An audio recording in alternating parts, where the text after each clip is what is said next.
సమయం వచ్చినప్పుడు, ఏ సమయం అంటే ఆయన నరుని యొక్క పాపము నిమిత్తమే కలవర శిలువలో మరణించవలసిన సమయము సమీపించినప్పుడు అన్నమాట. ప్రభు సువార్త ముగించుకొని యెరూషలేముకి సమీపిస్తూ ఉన్నాడు. ఎలాగెళ్ళబోతూ ఉన్నాడంటే, ఒక రాజుగా ఆయన యొక్క యెరూషలేములోకి యూదుల రాజుగా, మెస్సయ్యగా, అందరికీ రక్షకుడిగా ఆయన ఒక ప్రాంతంలోకి, యెరూషలేము పట్టణంలోకి ఒక రాజాది రాజుగా ప్రవేశించబోతున్నాడని సత్యము మనం యొక్క వచనముల ద్వారా అర్థం చేసుకోవచ్చు. హల్లెలూయా. ఈ రాజు ఆ ప్రాంతంలో ప్రవేశిస్తున్నా తనకి ప్రజలందరూ జేజేలు కట్టుతున్నారు. ఓ, మా మెస్సయ్య వచ్చేసాడు, మమ్ము రక్షించడానికి రక్షకుడు వచ్చేసాడు, మా రాజు వచ్చేసాడు, మా యూదుల రాజు వచ్చేసాడు అంటూ వారందరూ హోసన్నా జయము, హోసన్నా జయము అని చెప్పువారుగా ఉండటం మనం చూడవచ్చు.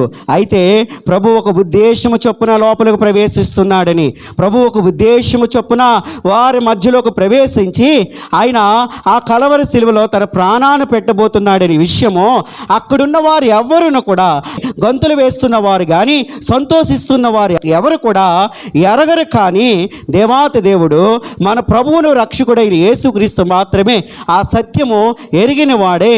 మనసులో ఎంతో నెమ్మదిలేని పరిస్థితి ఉన్నా సరే రాజుగా ఆ యొక్క ప్రాంతంలోకి, యెరూషలేము పట్టణంలోకి ప్రవేశించుట విధానం చూస్తూ ఉంటే ఎంత ఆశ్చర్యం కలిగిస్తూ ఉందో. హల్లెలూయా. ఆయన ఎప్పుడైతే యెరూషలేము పట్టణానికి సమీపించే ఆ యొక్క స్థలం యొద్దకు వెళ్ళి ఉన్నాడో, ఆ సమయంలో ఇద్దరు శిష్యుల్ని పిలిచి అంటున్నాడు, మీరు ఆ యొక్క దగ్గరలో ఉన్న గ్రామానికి వెళ్ళి అక్కడ కట్టబడి ఉన్న గాడిదను, తన పిల్లను తీసుకొని రండి. ఎందుకో తెలుసండి, అవి నాకు కావాలి అని చెప్పబడుతుంది. ఆ ప్రాంతంలో ఎవరైతే వాటికి యజమానులుగా ఉన్నారో వారు వాటిని ఉపయోగించలేనట్లుగా ఉండటం మనం చూడగలుగుతున్నాం. అవి కట్టబడినట్లుగానే ఉండటం మనం చూడగలుగుతున్నాం. అందుకే ప్రభు అయిన యేసుక్రీస్తు అంటున్నా, ఆ గాడిదలను విప్పి తీసుకురమ్మని ప్రభు అయిన యేసుక్రీస్తు తన యొక్క శిష్యులకు చెప్పడం మనం చూడగలుగుతున్నాం. దేవుడు చూస్తున్నారా, ఎవరైతే నిరుపయోగముగా వారికి ఇవ్వబడిన తలాంతలని ఉపయోగించకుండా ఉంటారో వారందరినీ దేవాతి దేవుడు ఏం చేస్తాడట, వారు కట్టులు విప్పేవాడిగా, వారిని బాగు చేసేవాడిగా, ఆయన వారి యొక్క పనిలో వాడుకున్నవాడిగా ఉంటాడని సారాన్ని మనం అందరమును అర్థం చేసుకోవాలి. హల్లెలూయా. ఎందుకో తెలుసా, ఆయనే దేవుడు అయి ఉన్నాడు కాబట్టని ఆయన మాత్రమే మనకున్న సమస్యల నుండి కానీ, మనకున్న ఇబ్బందుల్లో నుండి కానీ, మనకున్న వ్యాధుల్లో నుండి కానీ ఆయన మాత్రమే విడిపించగలడు. ఆయన మాత్రమే మన యొక్క కట్టులని తెంపగలడు అని సత్యము మనం అందరం అర్థం చేసుకోవాలి. ఇందువలన మనం అలా ఉండిపోతున్నాం. కొన్ని విషయాలు ఏవి మనకి కట్టడి వేస్తున్నాయంటే, ఎక్కువ మన యొక్క టైంని కన్జ్యూమ్ చేసేవి, మన యొక్క సమయాన్ని వృధా పరిచేటట్లుగా చేసేవి ఏంటో తెలుసా? సోషల్ మీడియా లాంటివి, టీవీ లాంటివి, యూట్యూబ్ లాంటివి, ఇన్స్టాగ్రామ్ లాంటివి, ఫేస్బుక్ లాంటివి, ఇంకా మెనీ గ్యాడ్జెట్స్ అనేకమైన ఉన్నాయి. అవి మన సమయాన్ని, మన తలాంతులన్నిటిని కూడా కట్టడి చేస్తాయి. అంతేకాదండి, ఇవేనా మనల్ని బంధించేవిగా ఉన్నవి, ఇవేనా మన కట్టులు వేసేవిగా ఉన్నాయంటే ఇంకొన్ని ఉన్నాయి. ఏంటంట, ఈవెన్ మన యొక్క ఉద్యోగాల సైతము కూడా ఏంటంట, దేవుడి కొరకు మన సమయాన్ని, మనకున్న తలాంతులు ఉపయోగించకుండా ఉండే పరిస్థితులు ఉంటాయి. ఆలోచన చేస్తున్నారా? ఉద్యోగంలో ఉన్నవారు ఆదివారం కూడా సెలవు లేని పరిస్థితుల్లో వారు ఉద్యోగానికి ఎక్కువ మక్కువ చూపిస్తారు కానీ దేవుని మందిరానికి రావడానికి ఇష్టపడరు. గాడిదలను ఎలాగైతే కట్టేసి ఉన్నాయో అలాగే నిన్ను నన్ను కట్టేసే పరిస్థితులు, దేవుడి కొరకు నీ తలంతులు ఉపయోగించకుండా ఉన్న ఇంకా పరిస్థితులు చెప్పండి.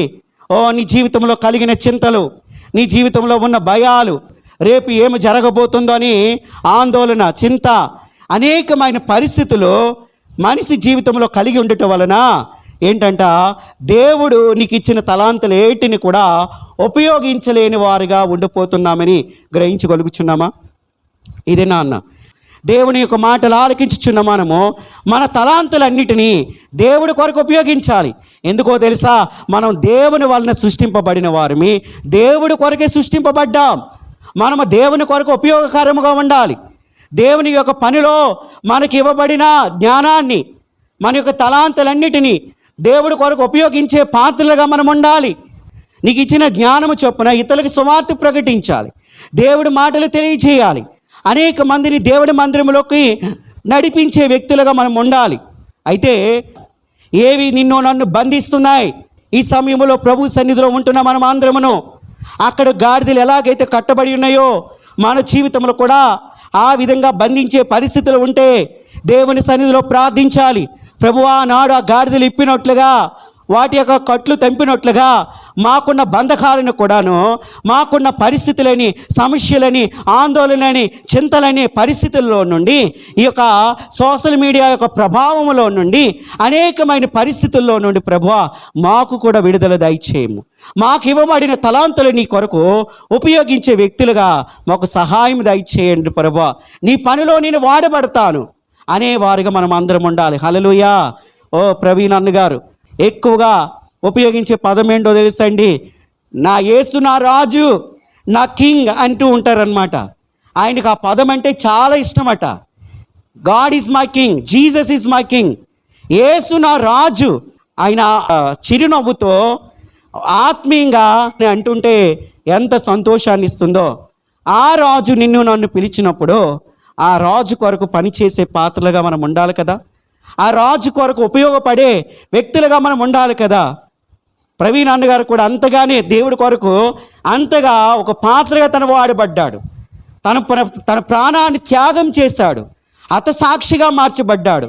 అటువంటి రోషం కలిగిన దేవుని బిడ్డలుగా మనం ఉండాలి. తెలుసండి, మనకి ఇవ్వబడిన జ్ఞానాన్ని దేవుడి కొరకు ఉపయోగించబడాలి. అన్యులు సైతం కూడా అంటున్నారు తెలుసండి. ఇంతవరకు కూడా ప్రవీణ్ అన్నగారంటే క్రైస్తవులకు మాత్రమే తెలిసేది బ్రతుకున్నంత వరకు. ఆయన చనిపోయిన తర్వాత అన్యజనులు సైతం కూడా తెలిసి ఆయన యొక్క మాటలు విన్నప్పుడు వారు అందరూ అంటున్నారు ఏంటో తెలుసండి, ఓ ఆయన ఆ దైవజనుడు ఎంత గొప్ప జ్ఞానాన్ని కలిగి ఉన్నాడో, ఎంత గొప్ప జ్ఞానము కలిగి దేవుని యొక్క మాట ప్రకటిస్తున్నాడో, మానవత్వం గురించి ఎంత చక్కగా వివరిస్తున్నాడో, క్రియల్లో కూడా ఆ పనులు చేసిన వాడు ఉన్నాడని అన్యులు సైతము కూడా చెప్తున్నారంటే ఇది నన్ను ఆలోచించండి. దేవుని ప్రజలమైన మనము కూడండి మన రాజు అయిన యేసు కొరకు పని చేయాలి. హోసన్నా జయము అంటూ మనం కేకలు వేయడమే కాదు, ఆ ప్రభు కొరకు మనం అందరమును, ఆ రాజు కొరకు మనం అందరమును పని చేసే పాత్రలుగా ఉండాలని తెలియజేస్తూ ఉన్నాను. చూస్తున్నామా, ఆ గాడిదలు కట్టబడ్డాయి. అయితే ఇప్పుడు ఏమయ్యా చెప్పండి? విడిపింపబడ్డాయి. ఓ యజమానుడు అడిగాడు ఎందుకు వాటిని తీసుకెళ్తారని.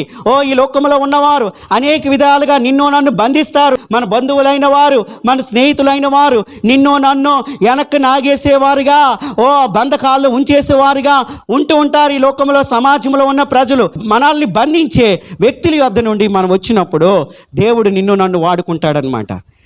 ఎంత ధన్యత ఆ గాడిద పిల్లకి కలుగుతున్నాయి మీరు చూస్తున్నారా? ఎంతగానమాట మన రాజు అయిన యేసు ఆ గాడిదపై ఎక్కబోయే ముందు ఆ గాడిద ఎంతగా అలంకరించబడుతుందో, ఎంత సుందరముగా అలంకరించబడుతుందో. ఓ తను నడిచే ప్రాంతం అంతే కూడా ఏమేశారట? ఓ బట్టలు వేశారట, కార్పెట్ వేశారట, ఓ కొంతమంది కొమ్మలు తీసుకొని వేశారట. ఓ చాలామంది వ్యక్తులు, యూదులైన వారు, సమాజపు వారు అందరూ హోసన్నా జయము జయమంటూ ప్రభుని స్తుతిస్తూ ఉన్నారు, గణపరుస్తూ ఉండటం మనం చూడగలుగుతున్నాం. అలాగే మనం ఎప్పుడైతే మనం ఆ యొక్క సంఖ్యలు ఇప్పబడిన వారమే, మనం ఎప్పుడైతే మన బంధకాలు ఇప్పబడిన వారమే ప్రభు కొరకు తేబడతామో, ప్రభు యొద్దకు రాబడతామో, అప్పుడు ఆ గాడిదకి కలిగిన గొప్ప ఘనతని ఈనాడు నేను పొందుకుంటాం. అటువంటి గొప్ప స్థానాన్ని నీకు నాకు ఇస్తాడు. ఆ క్రైస్తవులకు వ్యతిరేకంగా ఉన్నవారు అందరూ ఏంటంట ఆ దైవజనుడైన ప్రవీణ్ అన్నగారిని ఏంటంట ఆయన ఒక క్యారెక్టర్ అసాసినేట్ చేసిన వారికి ఉన్నారు. ఆయన ప్రవర్తన అంతటా చెడ్డదని చెప్పేవారికి ఉన్నారు. ఆయన అంతటా ఆయనే యాక్సిడెంట్ చేసుకొని చనిపోయాడని చెప్తూ ఉన్నారు. అయితే దేవుని ప్రజలైన వారు మాత్రమును ఏం చేశారు తెలుసా? తన్ని ఎంతో ఘనపరిచినట్లుగా మనం చూడగలుగుతున్నాం, ఆయన ఎంతో హెచ్చించినట్లుగా చూడగలుగుతున్నాం. దేవుడు గొప్ప స్థానాన్ని ప్రవీణ్ అన్నగారికి ఇవ్వటం మనము చూడవచ్చు. హల్లెలూయా. లోకమేమనుకున్నా పర్వాలేదు, దేవుని ప్రజలైన వారు సర్వోన్నతుడైన దేవాతి దేవుడు తను ఎట్టివాడు చూచినవాడు కాబట్టి అంత ఉన్నతమైన ఘనతని ఇవ్వటం చూస్తున్నాం. లక్షల కొలది ప్రజలు, క్రైస్తవులైన వారు అందరూ ఆయన చనిపోయినప్పుడు, ఆయన బరియల్ సర్వే చేసినప్పుడు ఎంతమంది వెళ్ళారో. ఇప్పుడు కూడాను రోడ్లపైకి ఆయన నిమిత్తం మాట్లాడడానికైనను, ఆయన గురించి చెప్పడానికైనను అనేక మంది రావటం దాన్ని బట్టి అర్థమవుతుందా క్రీస్తు కొరకు మనం ఎప్పుడైతే వాడబడతామో, క్రీస్తు పనిలో మనం ఎప్పుడైతే ఉంటామో, ఆ గాడిద కలిగిన ఘనతను, అలాగే ప్రవీణ అన్నగారు కలిగిన ఘనతను ఈనాడు దేవుని యొక్క పాత్రగా వాడబడుతున్న మన అందరి జీవితంలో కూడా కలుగుతుంది అన్నమాట. హల్లెలూయా.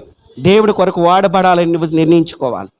దేవుడు నీకు ఇచ్చిన తలాంతులని ప్రభు కొరకు ఉపయోగించుకునే వ్యక్తిగా ఉన్నప్పుడు దేవుడు గొప్ప స్థానాన్ని నీకు ఇస్తాడు, గొప్ప విలువ నీకు ఇస్తాడు.